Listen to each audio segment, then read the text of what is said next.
Hey guys, what's going on? It's Lance here, and today I'm chatting with you about 4 strategies to get the most out of every workout and to get the best results. So, nevertheless, you're going to see my shirt is already discolored. It is humid and is like 98 degrees today here outside of St. Louis. So, I got the fan blowing on me, but it doesn't matter. I'm running around like crazy, and this is just my life. So, nevertheless, guys, I want to dive into these because these things will be life-changing for you whenever you actually apply them. Keep in mind, knowledge is not power.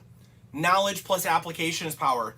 And I promise you this because I know so many people who, quote, know the right things to do and they don't do them. There's no power in that. So today I'm going to give you these, and what would be great is if you took notes on these because these will help you in your workouts. All right, the very first one that is going to help you get the most out of your workouts so you're not wasting time, so you're getting better results for both fat loss and muscle is going to be to avoid doing anything that it takes to get your rep completed or to get the rep up because you're going to ask other muscles to help out that shouldn't be helping. In other words, stop using momentum to get the rep done. So here's this basic notion that I want you to really get here. Now, if you're a power lifter or somebody who considers themselves to be a performance weightlifters, disregard this. This is not for you. This is for the person who is looking for greater hypertrophy, muscle density, or a little bit of strength, etc. Or the person who wants to lose body fat. So what I'm getting to is this is, yes, it's performance, but mostly is going to be aesthetic and how you look and feel, etc. Performance, whenever I say that, is going to be more related to if you're not competing and trying to get where you're doing a 500-pound bench press, I would say that yes, you care about your strength, but it's not, your performance is not the first and foremost thing that you're going for. So if your performance is not the first thing you're going for, such as, a jiu-jitsu practitioner, they want to get in shape, but it's all about being able to perform on the mat better. So they're willing to have maybe a little bit more body fat to be able to have a lot more leg power and core stability, etc. Or they're willing to maybe have a little bit less arm size or leg size in order to have a little bit more speed and agility to be able to strike, move in. That's just an example. I use that because my brother's a very high level practitioner, so I like to use that one as an example. So if you're not doing something that's based on performance, then you would be just like myself, my clients, etc., which is I want to lose body fat, I want as much muscle tone as possible, and I would like to feel strong. If that's you, you're in the right place, keep watching. So the fact is that you need to understand that you've been taught, most likely, that weightlifting and getting in shape are simultaneously the same things, and they're not. So what I mean by this is that weightlifting, the whole premise of this is to get the weight from point A to point B and back, or point A to point B, and that is how you complete the lift.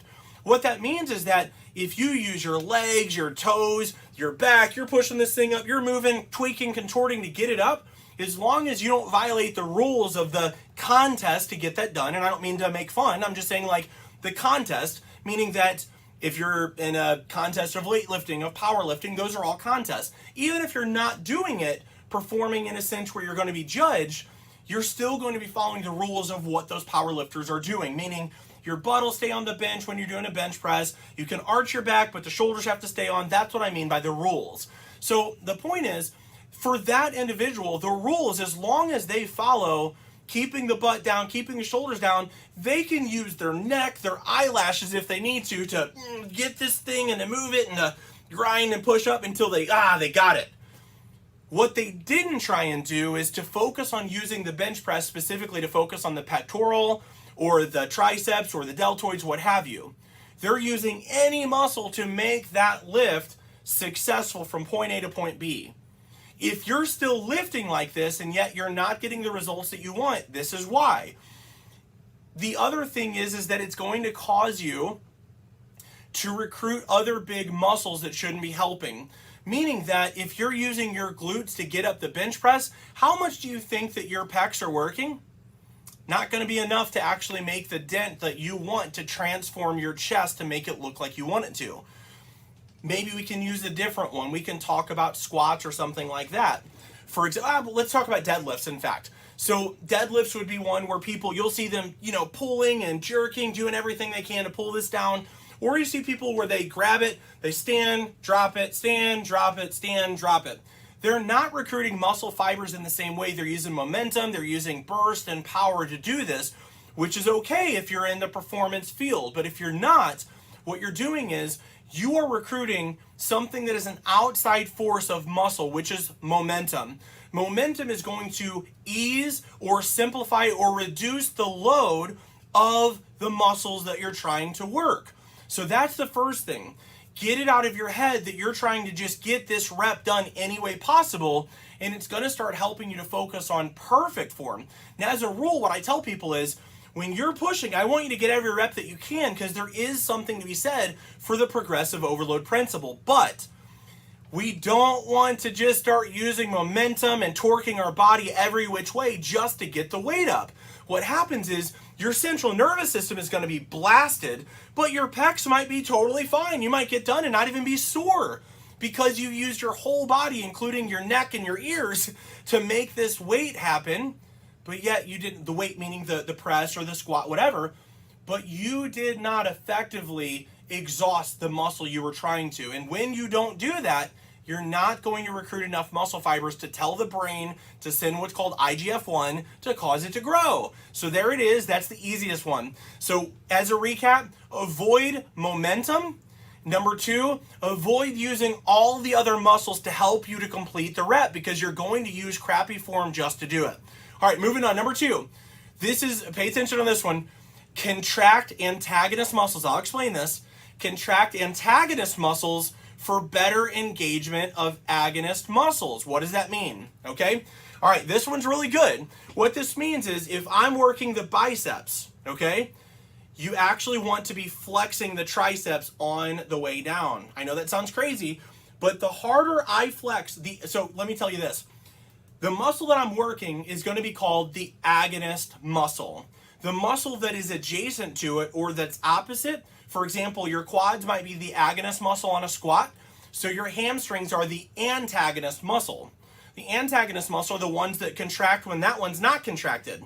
So what you can do is get a greater level of contraction simply by contracting the other muscle that's helping. So if you're doing biceps, on the way down, you're going to actually flex your triceps. So here's how it looks if you don't. This is from this angle, my biceps look like garbage, so it is what it is. So this thing here, this is only the agonist muscle. So what people do normally is this, they flex the top and that's it. What I'm telling you to do, watch, you'll see here, this is no flexing of the antagonist, the triceps. This is just like this. It's some muscle working, I can feel them contracting, but when I do this, watch. So now this, I probably shouldn't show you with my tattoo. Let me show you the other side.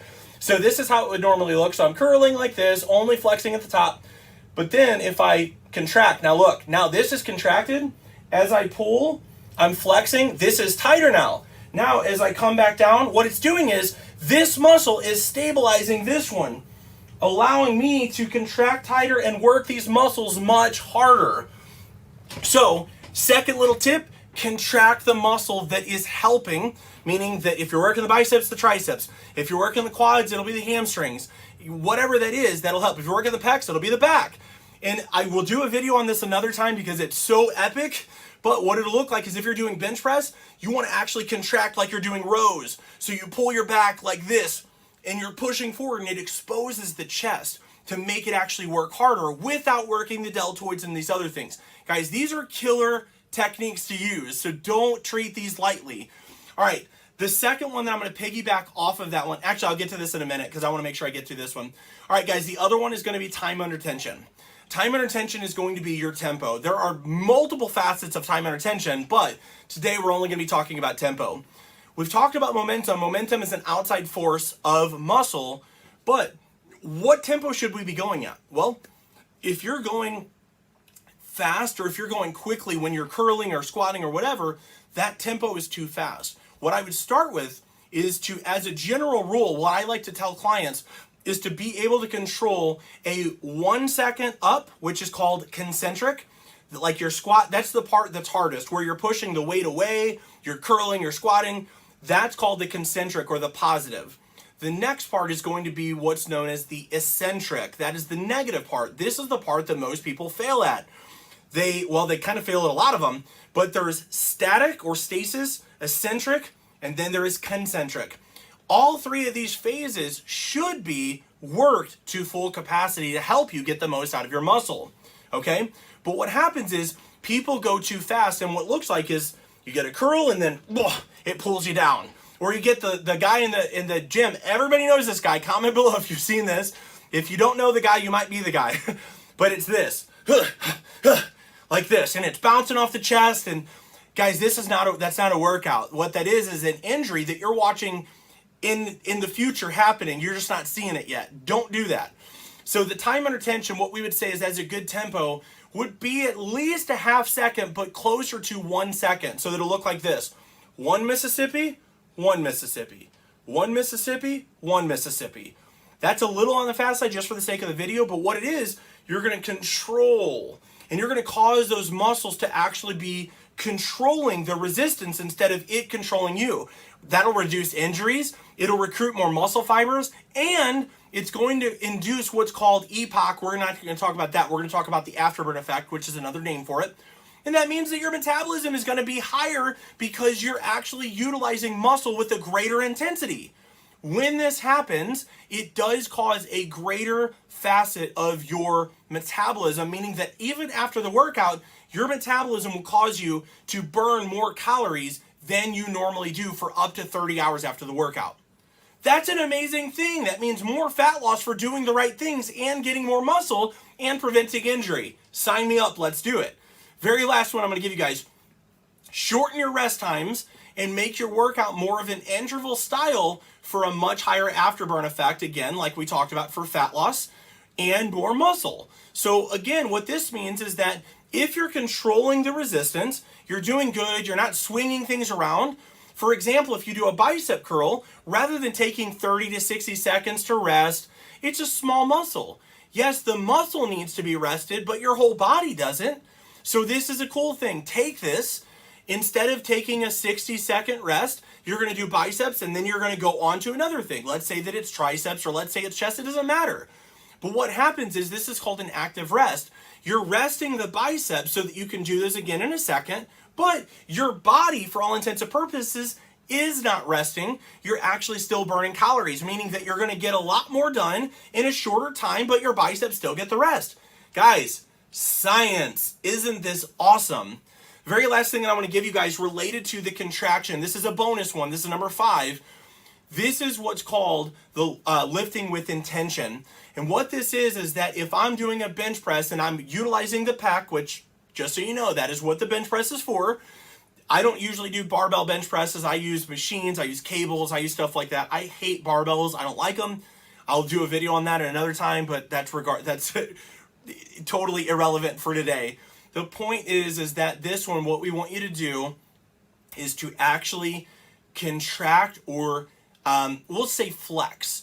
Flex the muscle that's being worked before any movement happens. So I'll show you on a tricep thing. So for example, this is what a lot of people do. So picture I'm doing a tricep push down. Okay, so you can see here, this will flex at the bottom. This looks normal, okay? So I'm flexing at the bottom. This isn't bad, but it's not good either. Right now this is loose. There's nothing flex. This is totally normal. Nothing, so you can see here, the muscle moves. What I want you to do is, before any of this happens, this is the movement of the actual exercise. Before this happens, the movement, I need this to flex. So here's what it looks like. This is the wrong way. I'm going to say less effective way, not wrong. Wrong way or less effective way, contract at the bottom only. Right way, watch this. Here's what will help you. If you've ever had somebody go to like punch you in the arm, a friend, a brother, somebody that's annoying, whatever, you flex your arm like this because you're about to get hit and it gets tight, okay? You can hear that it's tight. That's what I want you to do before you're doing your press. So this is the non-flexed way, the not good way, only flex at the bottom. This is the way I want you to do it. Flex, look at this. Here, watch the contraction now. This is so much different. This is all contracted all the way through here. These muscles are so much more engaged. And what that's doing is it's burning more calories, it's recruiting more muscle fibers and helping you to even get your workout done in a shorter amount of time. So you have more muscle and less body fat, guys. These are huge. These are 5 things that if you do immediately, all 5 of these, get rid of momentum, make sure that you're contracting the antagonist muscle, make sure that you're using time under tension for about 1 second, make sure that you're also shortening your rest time and you're getting rid of rests that aren't needed, and then lastly, you're contracting the muscle that's being used before you actually move the weight. These 5 things will change your workouts and therefore your outcomes as well. Let me know which one resonated the most or which one you're most excited about trying. Also, let me know, have you tried any of these 5 before or close to it? Let me know in the comments below.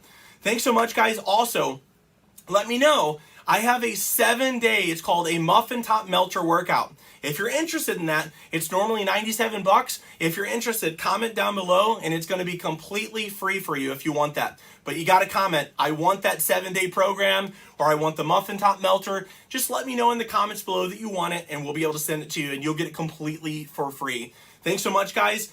Be sure to hit the like button or the heart button if you